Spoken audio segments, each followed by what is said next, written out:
Lunedì 17 si terrà un convegno organizzato in collaborazione dal Comune e dal CONI, aperto a tutti gli operatori del settore, con la partecipazione dell'avvocato Stivanello, esperta di diritto e fiscalità dello sport, dilettantistico del terzo settore.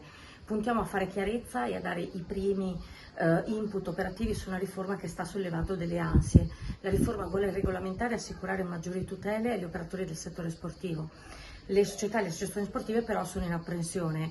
Le società più strutturate forse non avvertiranno tanto questo scossone, ma sul territorio operano una miriade di associazioni più piccole e medie che potrebbero non avere né forza economica e neanche le competenze per affrontare la nuova burocrazia. Ricordiamo che le attività molto spesso sono svolte da volontari e da pensionati e che queste realtà rivestono anche un fondamentale ruolo sociale.